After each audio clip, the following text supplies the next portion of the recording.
ఇప్పుడిప్పుడే పట్టాలెక్కుతున్న ప్రభుత్వాన్ని మళ్ళీ సమ్మెల పేరు మీద ఇతర కారణాల చేత ఏదైనా మనం అనుకోని తప్పు జరిగితే ఇక మళ్ళీ పునరుద్ధరించడానికి కూడా అవకాశం లేని పరిస్థితులు ఉన్నాయి.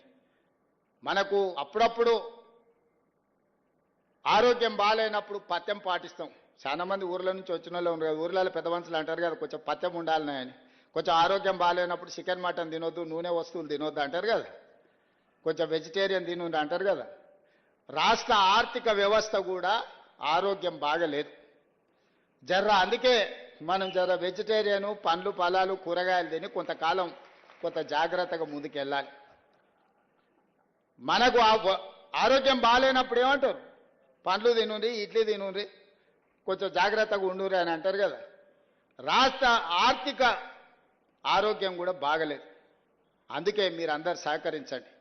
మీరు మా కార్మిక సోదరులు, మీరు మా కుటుంబ సభ్యులు, మీరు కొట్లాడితేనే తెలంగాణ రాష్ట్రం వచ్చింది. మీరు మద్దతు ఇస్తేనే ఈ ప్రభుత్వం ఏర్పడ్డది.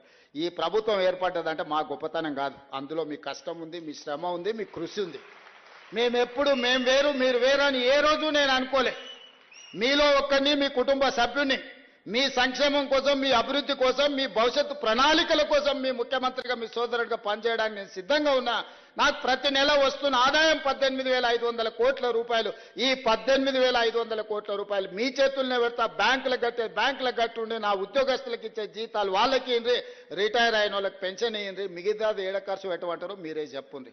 సన్నబియ్యానికి ఇద్దామా, ఉచిత కరెంటుకి ఇద్దామా, ఆర్టీసీ బస్సుకి ఇద్దామా, షాది ముబారక్ ఇద్దామా, కళ్యాణ లక్ష్మికి ఇద్దామా, లేకపోతే ఇంకేదైనా ఆడంబరాలు చేసుకుందామా, మీరు ఎట్లా చెప్తే గట్లనే రాష్ట్ర ప్రభుత్వాన్ని నడపడానికి నేను సిద్ధంగా ఉన్నా.